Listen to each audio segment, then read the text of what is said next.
Welcome to session 10 of our Bible survey series.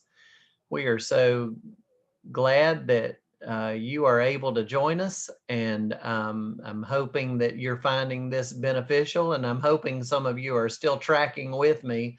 I really miss being able to be in person teaching this material because I really miss the interaction, but I also miss seeing who's actually tracking with me. So I still want to encourage you to contact me.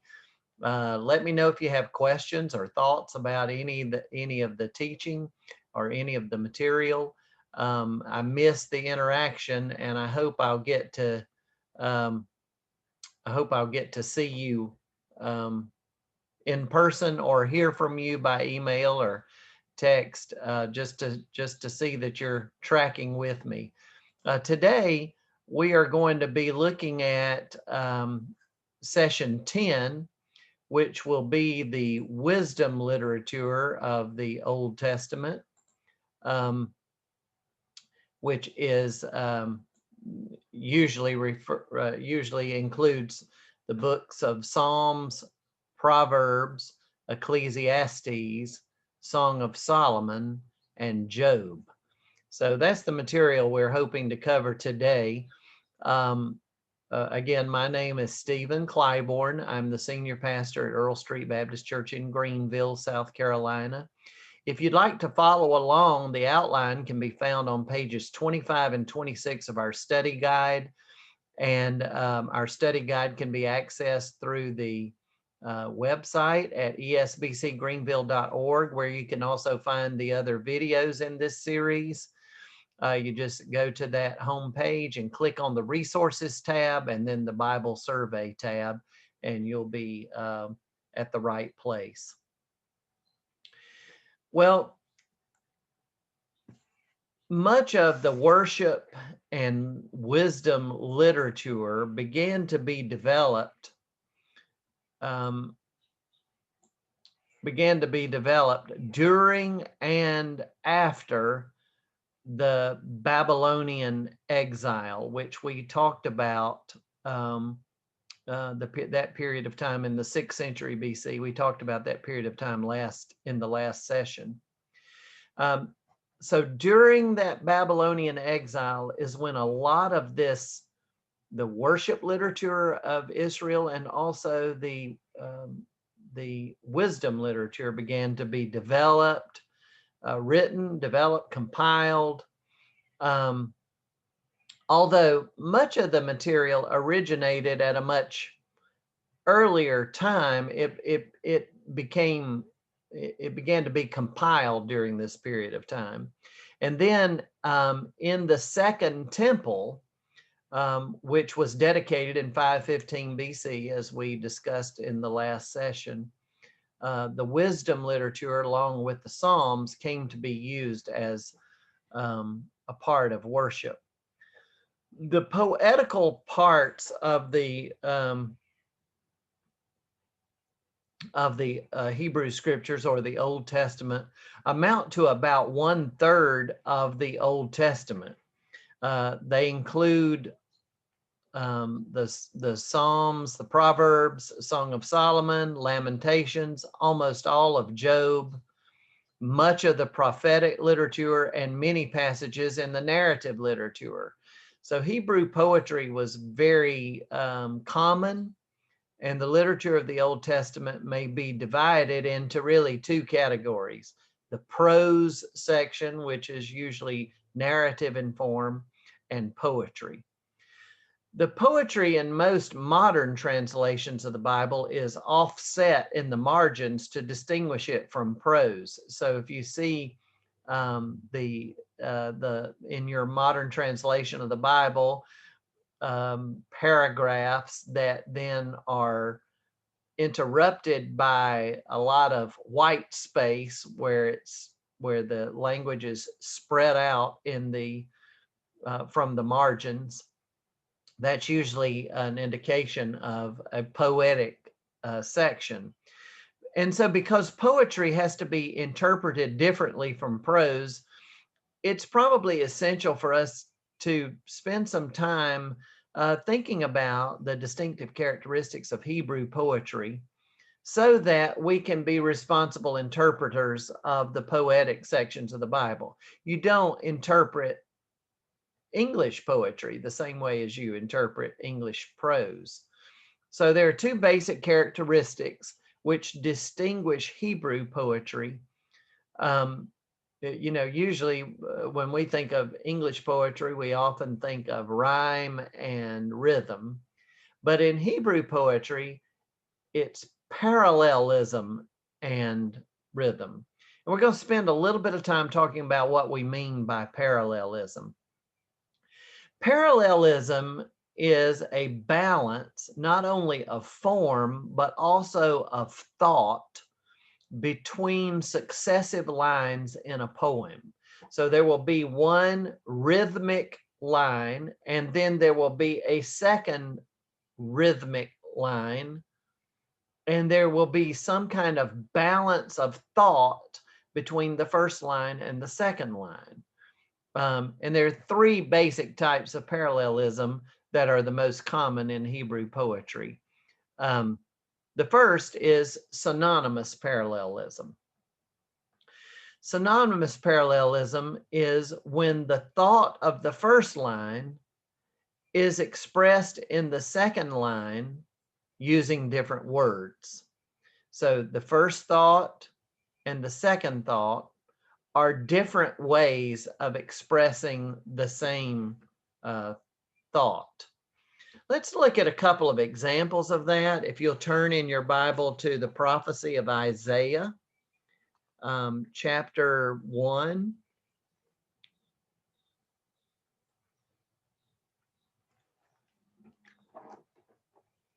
Look at verse 3. Isaiah chapter 1, verse 3. The ox knows its owner, and the ass its master's crib. Do you hear the rhythm? You can even pick up a little bit of the rhythm in the English language. You certainly could pick it up in the Hebrew language. But do you see the parallel thought that is expressed? The first, the ox knows its owner, and the ass its master's crib. Those are two ways of expressing the same thought. Another example of that would be in the prophecy of Amos, chapter 5, verse 24. See if you can pick up on the synonymous parallelism. But let justice roll down like waters, and righteousness like an ever-flowing stream. You hear how the thought of the first line is repeated using different words in the second line. Let justice roll down like waters, and righteousness like an ever-flowing stream. So when you're interpreting Hebrew poetry, you're recognizing that the poet is not trying to say two different things, but is using two different ways of saying the same thing. That's synonymous parallelism. The second kind of parallelism is antithetical parallelism. And that's when the second line expresses the opposite idea of the first line. If you look at Psalm 1, for example, look at Psalm 1, verse 6. For the Lord knows the way of the righteous, but, and usually antithetical parallelism, the first word of the second line will be the word but. For the Lord knows the way of the righteous, but the way of the wicked will perish. The first thought is expressed, and then the second line expresses something that is the opposite thought. Or you could look at Proverbs. There's so many examples of this, but Proverbs 10, verse 1. A wise son makes a glad father, but a foolish son is a sorrow to his mother. two different ways of expressing opposite thoughts. That's antithetical parallelism. And then there is synthetic parallelism, and that is when the thought of the first line is carried further and completed in the second line. So it's not saying the same thing, like synonymous parallelism. It's not saying the opposite thing as in antithetical parallelism, but it is actually further developing the thought in the second line, which is synthetic parallelism. Look at Psalm 14, verse 2a. The Lord looks down from heaven upon the children of men. That's the first line. To see if there are any that act wisely. That's the second line. That seek after God. That's the third line.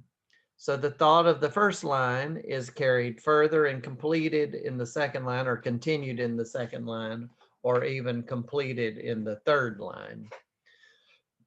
Now, Hebrew poetry is not only characterized by parallelism, but also, as in much of English poetry, rhythm or meter.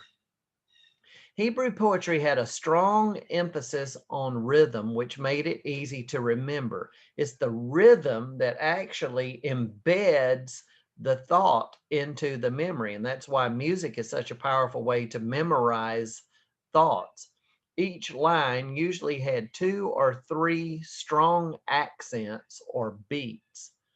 And so if each line had 3 strong accents, the pattern is said to be 3-3. It is important to keep in mind that rhythm, of course, can only be determined or detected in the original language, which in this case is Hebrew. Now, some English translations, King James included, tries to capture some of that same kind of rhythmic quality even in the English translations, but it can only really be detected clearly in the original language of the poem.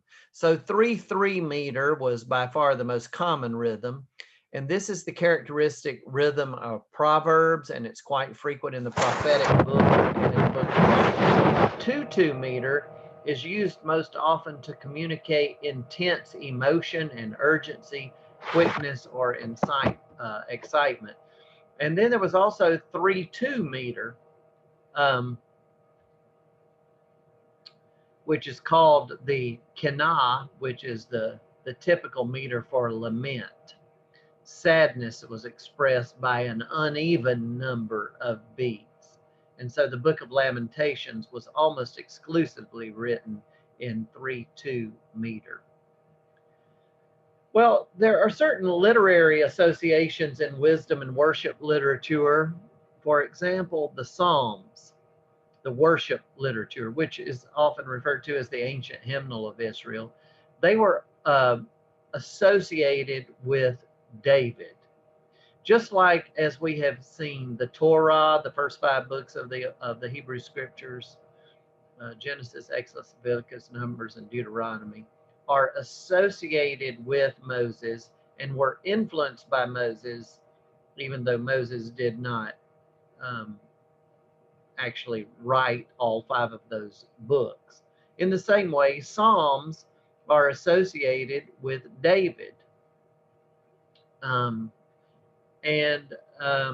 The wisdom literature was associated with Solomon, whether Solomon wrote it all or not. The wisdom literature was oral in its earliest forms, and it originated and then repeated and embellished and nurtured by the family or tribe that transmitted it to the next generation. And it was rooted in the experiences of life. They were just like homespun traditions that were repeated over and over, much like some of the folklore in some of our families. Our particular family can repeat stories almost verbatim. They've been told so often and now through so many generations that No matter who's telling the story, we're using basically the same words. Um, but wisdom literature was not original with the inhabitants of Israel. Long before the call of Abraham, wisdom traditions were developing in the ancient Near East.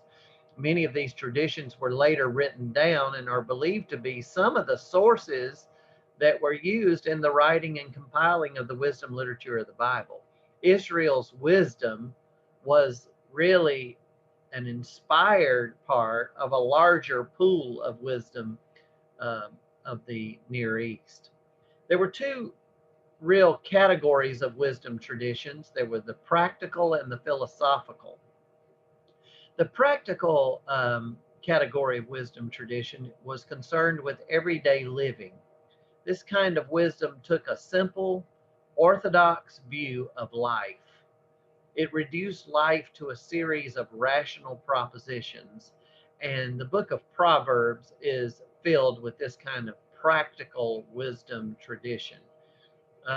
Just kind of just simple statements and that captured the essence of wisdom.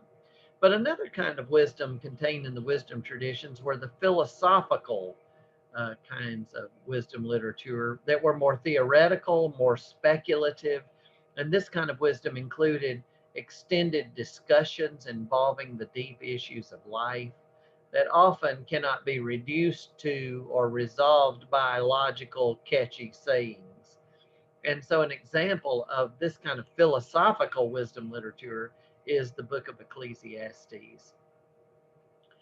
The types of material found in wisdom literature are first, and probably most famous, the Proverbs, which were short, easily remembered sayings which contained basically one main point. It could take the form of a comparison or it could take the form of a contrast, and usually that was expressed in terms of synonymous parallelism or antithetical parallelism.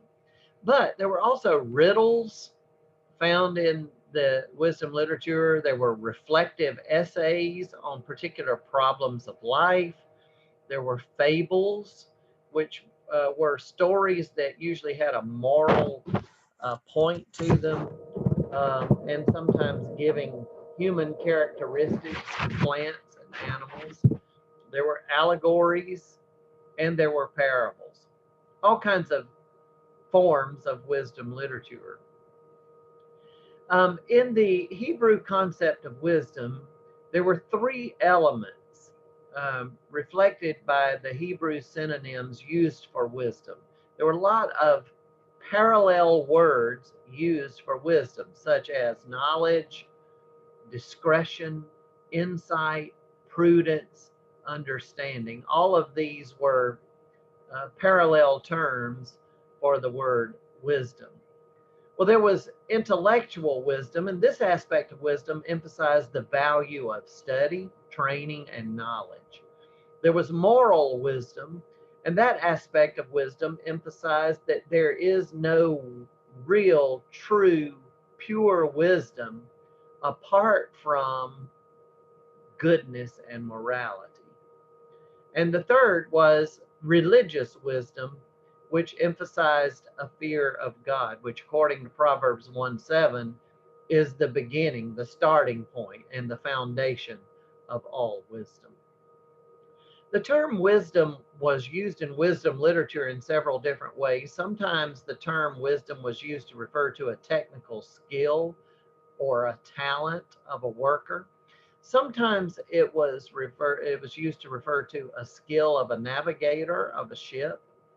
Sometimes it was used to refer to an understanding of life and its rules. Sometimes it was used to refer to a mastering of the accumulated lessons of the past.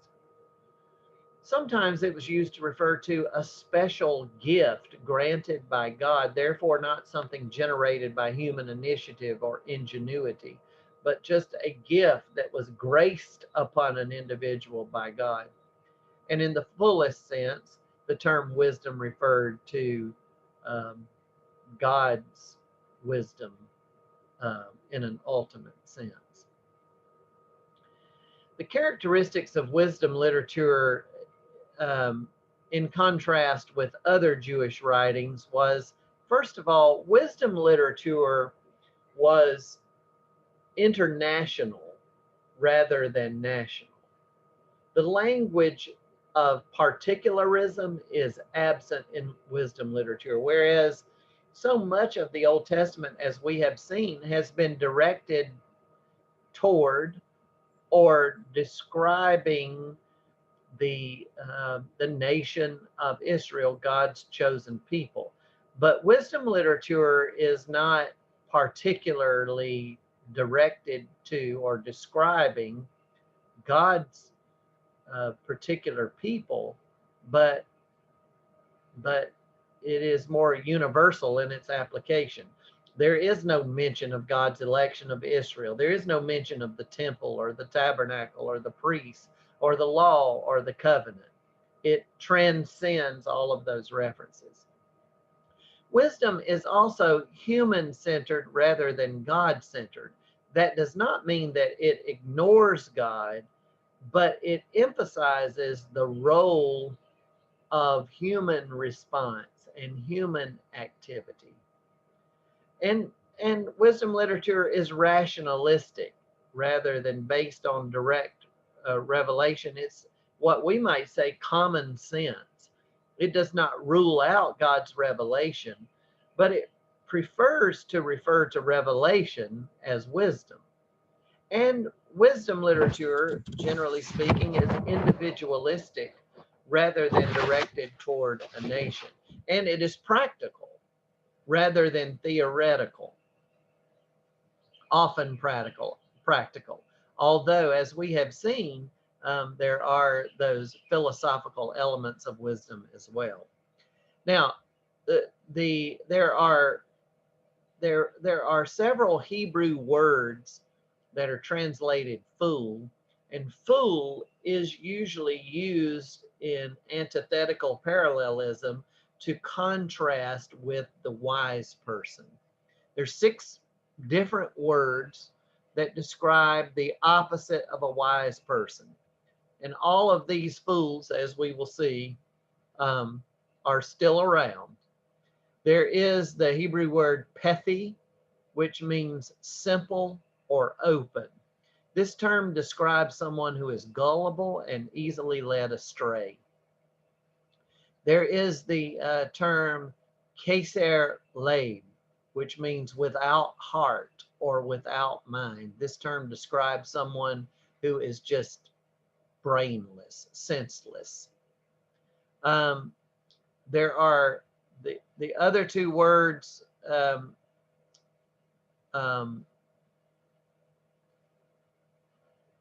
Excuse me. There are 2 words, kasil and awil, 2 Hebrew words that means to be thick or fat, and it literally describes someone who is thick-headed. And then there is the term late, which refers to the scoffer or the scorner. This term refers to an arrogant rebel. And then the Hebrew term nabal, which means empty. This term describes someone who is devoid of intellectual interest or religious faith. So when a wise person is contrasted with a fool, it's usually contrasted in one of those 5 ways. Now, when you talk about wisdom literature, some people group the wisdom literature as Job, Proverbs, and Ecclesiastes. Some add to that list the Song of Solomon. Some consider the wisdom literature of the Old Testament only to be the book of Proverbs and Ecclesiastes, and then some leave out the book of Job and just refer to Proverbs, Ecclesiastes, and Song of Solomon. So when we're talking about wisdom literature in this session, we're including all the books that are sometimes associated with wisdom literature: Job, Proverbs, Ecclesiastes, and the Song of Solomon. Let's look for a little while at the book of Psalms, which is not generally considered to be a part of wisdom literature, but is more often simply referred to as worship literature or the ancient hymnal of Israel. Um, the Psalms are generally associated with King David, as I mentioned earlier. No doubt David's influence can be seen throughout the Psalms, but David could not have written all of them. Some are clearly written after the exile. Some mention the temple, which would be after the time of David, and some predate David. Moreover, a psalm of David may just as easily be translated a psalm to David or for David or by David or according to David. So that word itself is nebulous in terms of its translation. As far as we can tell, the book of Psalms in its final form as we have it was brought together around the year 400 BC. There were titles or superscriptions of the Psalms. 116 of the Psalms have superscriptions or titles. And these superscriptions were not originally a part of the Psalms, but were added later as notes of explanation and also notes of interpretation. Many of them probably were not original with the Psalm, but were added sometime later. Therefore, we probably should not put too much stock into these titles, although some of them may be helpful in identifying the context or the setting of the Psalms. The Psalms were integral to Israel's worship life. They were the hymns of the Second Temple, as I mentioned earlier. They served as kind of an audio-visual guide to the Old Testament. The Psalms um, gave word pictures that enabled Israel to visualize certain elements of their faith, but also as they sang and used these poems and hymns in worship, they were able to hear the sounds of these poems. And they actually became a chain of faith across the they were the high water marks of the Old Testament religion, these Psalms were. And they were responses to God's revelation. Whereas the law and the prophets were God's revelation to Israel, the Psalms represented Israel's responses to those revelations. God's revelation always invites response. The 5 books of the Torah were considered by this time to be the revelation of God.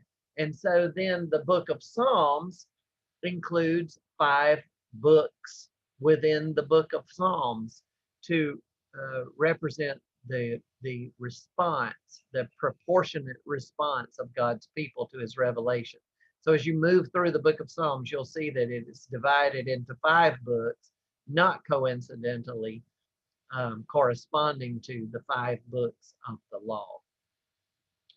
There were several types of Psalms.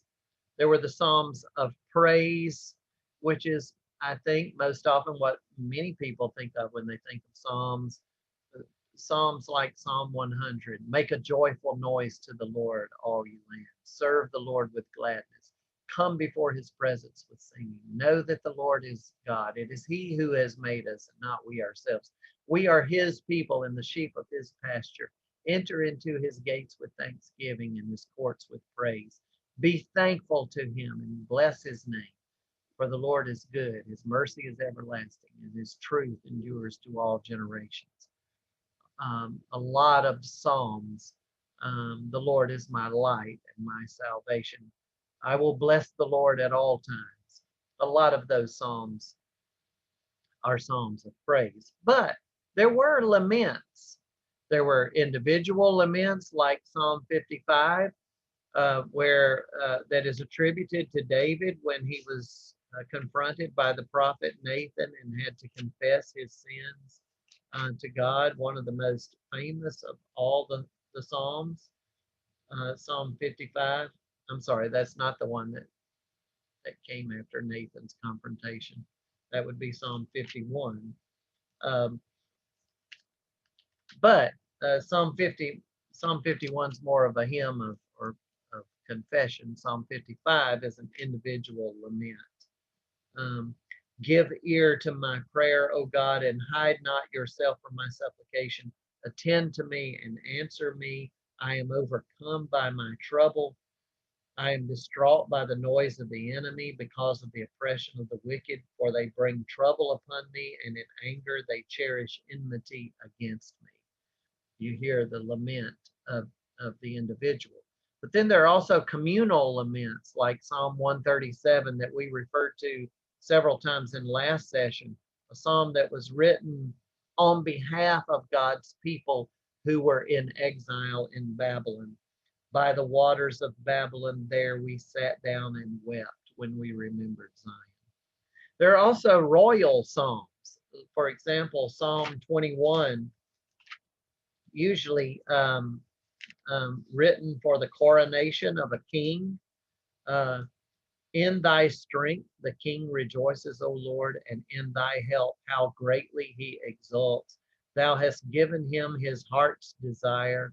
It's a song about a king, usually used at the coronation of a king or to celebrate a king's leadership. And then there are wisdom psalms um, as well that are basically a part of the wisdom literature. Most of these psalms are not wisdom psalms, but there are some of those. But the value of the psalms um, are that they are theocentric. This, what I mean by that is they're centered in God. The Psalms teach us the art of protesting, lamenting. They teach us the art of prayer and praise and confession, confession of faith, confession of sin. What I love about the Psalms is that they are so true to human emotion. And no matter what you're really feeling or thinking, there is usually a psalm to express your thoughts and emotions. Then there is the book of Proverbs. Proverbs is a diverse collection of orthodox wisdom. Life was viewed in a very simple manner. The one who followed the path of wisdom would prosper, while the one who ignored wisdom, the fool, would fail. Uh, the first was wise, the second was the fool, and there was no middle ground. As I mentioned earlier, the Proverbs were associated with Solomon, although Solomon probably did not write them all. Solomon certainly was a major influence in this book. Will Willimon used to say that um, the book of Proverbs is like reading the book of Proverbs is like going on a long road trip with your mother-in-law or your father-in-law. You get a lot of unsolicited advice on a lot of random subjects. The book of Proverbs is a collection of collections of wisdom literature, and they were attributed to Solomon's authorship on the basis of chapter 1, verse 1. So this is really how the book got um, became associated with Solomon, the Proverbs of Solomon, son of David, king of Israel. Um, However, the book shows signs of being compiled in various sections by different individuals and groups. But as I've mentioned, Solomon's influence is certainly dominant in the book. There are two themes that I can lift out, really more themes than this. And the first is this kind of um, predictable wisdom that prosperity is the reward of moral and religious integrity. That people who are faithful to God, people who live moral, righteous lives, God blesses. and people who do not live good moral lives um, do not prosper. And the second theme is that the fear of the Lord is the beginning of wisdom. Fools despise wisdom and instruction. Well, the theme of Proverbs is counterbalanced by the theme of Job. You know, if you think of Proverbs as basically teaching that if you live a good moral life, you will prosper and you will succeed and the Lord will reward you. Well, the book of Job is the exact opposite of that theme, and probably an important good counterbalance. Um, we do not know who wrote the book of Job. We do not know when it was written. We just know that the location uh, was Uz, which is unknown unless it was east of the Jordan River between Damascus and Edom. Some have speculated about that. But basically, we really don't know who wrote it. We really don't know when it was written. We really don't know exactly where it was written. But we can tell, especially Hebrew scholars who are linguistic scholars, can tell that there were three stages of composition. The first stage was chapter 1, verse 1 through chapter 2. Um,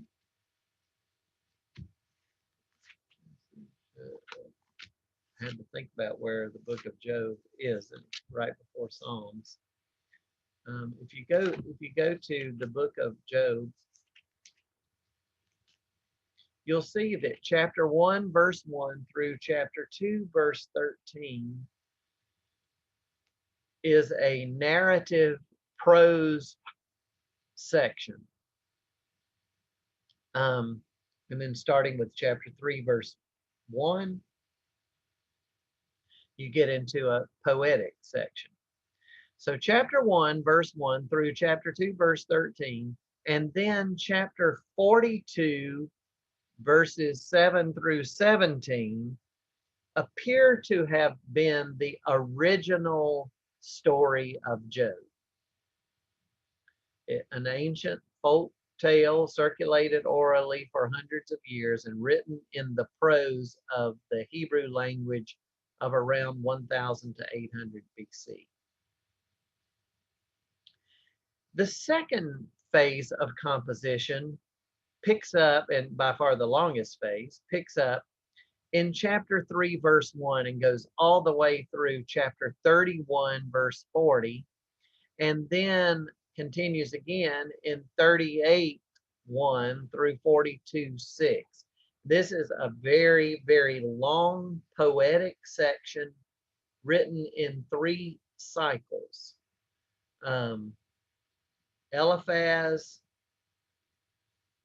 Eliphaz and Job, then Bildad and Job, then Zophar and Job. And this poetic section was inserted into the story by probably in the 6th century BC by some poet who interjected that poetic section into the narrative story. And then the third section, the third stage of composition was chapter 32 through 37, which was another poetic section added even later, probably the 4th or 3rd century BC, including speeches by a fourth so-called friend, Elihu, who doesn't appear until that section. So at first, Job has 3 friends, and then a fourth friend comes along in the last stage of composition. So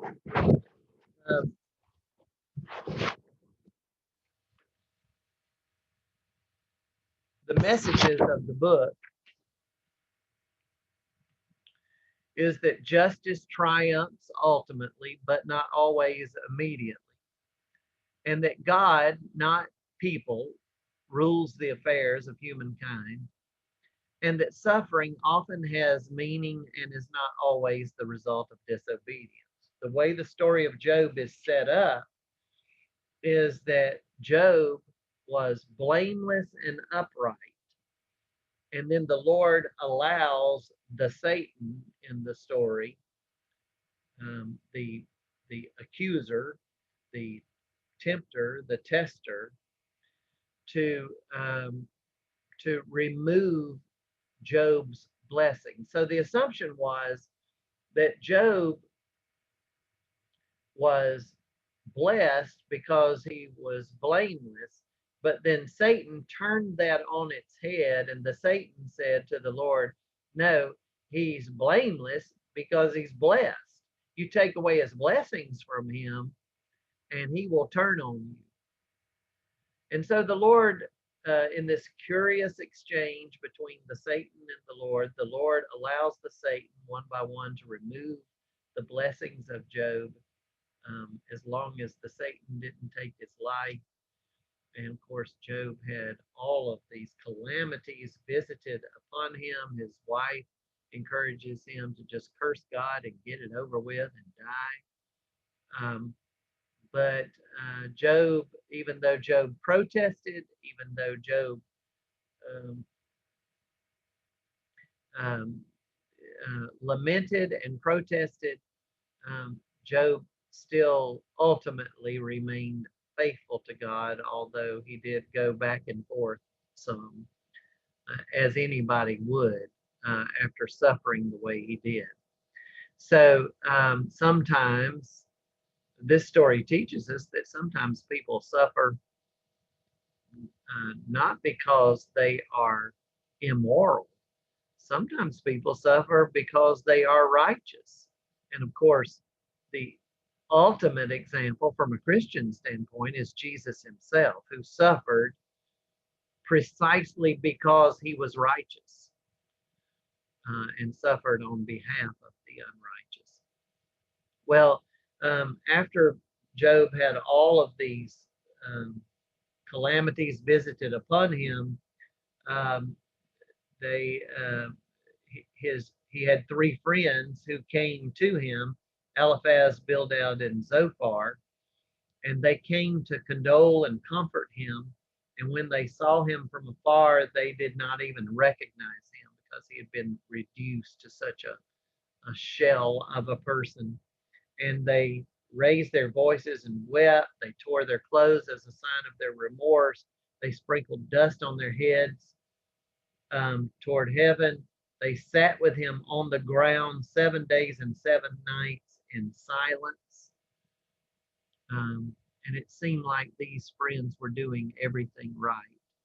They realized that there were just no words to say, and the most important thing for them was to sit with Job in his suffering and to sit in silence. But then Job began to cry out, and then the friends of Job, once they broke their silence, they started making unhelpful statements. Let's put it that way.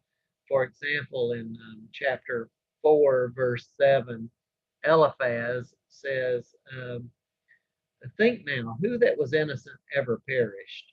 Or where were the upright cut off? In other words, you must have a secret fault somewhere. You just, you don't need friends. With friends like that, you don't need enemies. In chapter 8, verse 6, Bildad said, if you are pure and upright, surely then God will rouse himself for you and reward you with a rightful habitation. In other words, you're just not religious enough. And so with those kinds of friends, you just don't need enemies. Well, this went on where Job's friends go back and forth with Job. Job answers, but eventually the Lord restores Job after Job passes the test. The Lord restores Job's fortunes, and the book is uh, the book is resolved, or the problem of suffering is resolved at the end as the Lord restores Job and rewards Job for being faithful. But in the short term, Job really has a difficult. Um, then there's the book of Ecclesiastes. Now, the book of Ecclesiastes, if you read it, you'll realize why, was debated at length concerning its inclusion in the Hebrew canon. It just about did not make it into our Old Testament. Chapter 1, verse 1 of Ecclesiastes indicates that Solomon wrote Ecclesiastes, the words of the preacher, the son of David, king in Jerusalem. The translation of preacher is not necessarily the best translation. The term was used to refer to the one who conducts an assembly or a school, more like a teacher. The book gives evidence that it was probably written, at least in its final form, much later than the time of Solomon, possibly as late as the 4th or 3rd century. Therefore, Solomon was more likely the main character of the book rather than the author. But the book voices the skeptical, pessimistic feelings of a man who had tried everything but had found nothing satisfying or meaningful in which to invest his life. It's a very depressing book because over and over, the writer is forced to conclude, vanity of vanities, all is vanity. Um, um, because the book of Ecclesiastes was so cynical and so pessimistic and kept coming back to that refrain of vanity. This book, as I said, almost did not become a part of the Old Testament canon. There's several themes that you can find in the book of Ecclesiastes. First, that nature is a closed system. That is, the world goes on with or without human effort. One must face the facts, accept what cannot be changed, and enjoy whatever good things God permits as long as you can. Life is more of a search for truth than a grasping of it. Life cannot be lived to the fullest without a constant reflection upon its meaning. Life is a gift. God is at the beginning and the end of any search for meaning. The use of reason is to recognize its limits. While God can be known truly, God cannot be known fully. The book of Ecclesiastes teaches us. And then finally, in what some consider to be an addition to the book at the very end, chapter 12, verses 13 and 14. After this long search for the meaning of life, a later editor probably added this section. The end of the matter, all has been heard. Fear God and keep his commandments, for this is the whole duty of man. Fear God and keep his commandments. If you really want to know what life is all about, then fear God and keep his commandments. Well, there is one more book that is often grouped with the in the category of wisdom literature, and that is the Song of Solomon, or sometimes referred to as the Song of Songs. The Hebrew title, which is taken from the first 2 words of the Hebrew text,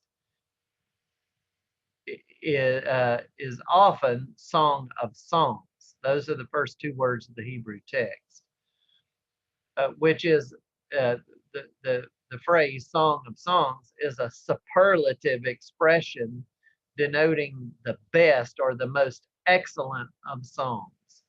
In the same way, like the Holy of Holies, the Song of Songs. It's the best, the superlative, the most excellent of all the songs. Um, Again, the Song of Solomon is generally attributed to Solomon because of chapter 1, verse 1, the Song of Songs, which is Solomon's. However, 1:1 can be taken to mean 2, 4, concerning, or in the manner of Solomon, or as well as to denote direct authorship. So it could mean the Song of Songs, which is to Solomon, for Solomon, concerning Solomon, or in the manner of Solomon, as well as, or it could be translated, this is the Song of Songs, the most superlative of songs.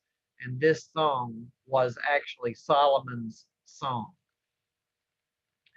In 1 Kings 4:32, we see that Solomon was the composer of many proverbs and songs. So it very well could have been could have originated with Solomon, but in its current form, the Song of Songs dates from around the 3rd century BC, 7 centuries or so after the time of Solomon. But the material used in the book is much more ancient, perhaps dating as far back as Solomon. So this material could have originated with Solomon, but was put in its final or current form centuries later. Solomon is explicitly mentioned 6 times after the first verse. And authorship really is uncertain and unimportant insofar as interpretation is concerned, that the meaning of the book is the same no matter whether Solomon was actually the one who put it in its final form or not. The book is a description of the passionate and sensuous love between a man and a woman. It's a collection of about 25 lyric poems or fragments of poems of human love and courtship, such as would have been sung at a wedding. The poetry is graceful, the poetry is sensuous, and the poetry is, well, erotic. Um, References are made to the myth of an ancient fertility god and goddess believed to make the earth fertile. There is no explicit religious content. God is not even mentioned in the book. Translations are uncertain at points because of the peculiar expression of the rare. The speakers are the bridegroom, the bride, and the chorus. And the reason why it was this book almost didn't make it into the Old Testament is because it was really just so explicitly sensual and sexual, and there's no overtly religious content. So there were many people who looked at this book and didn't see any value in it. But some have looked at it as allegorical. And so one way to explain the sensual content is to think of it as describing the relationship between God and his people, who were often compared to the God's bride. In the tradition of the prophecy of Hosea, as you may remember, the Jews saw the Lord as the husband for his people and the groom.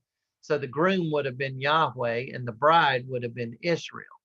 So one way to interpret this this book is to say that it's really not about a man and a woman. It's about the Lord and the Lord's bride, or the people of Israel. In the tradition of the New Testament, the church fathers saw Christ as the bridegroom and the church as his bride.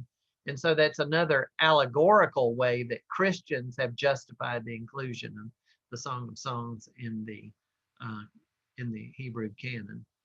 Another way to interpret it is a dramatic interpretation, which holds that the book was intended to be a drama in which Solomon falls in love with a Shulamite shepherdess. And so it's an actual drama um, between a man and a woman, in this case, Solomon and a Shulamite shepherdess. You can read that book. I'm a little embarrassed to read excerpts of that to you. It's not the type of book you would want your children to read necessarily, but you can look at it and see what value you see in it, and see how you interpret it. Now, next session, we're going to be looking at the rest of the Old Testament literature, which is usually referred to as post-exilic literature. The books of Obadiah, Malachi, Joel, the last few chapters of Zechariah, chapters 9 through 14, the book of Daniel, the book of Esther, Ruth, and Jonah. These books are considered by Hebrew scholars to have been written after the time of the exile. Maybe, certainly, in some cases, the setting of these books were much earlier, but they were written much later after the exile. So we'll be looking at that at that body of material next week.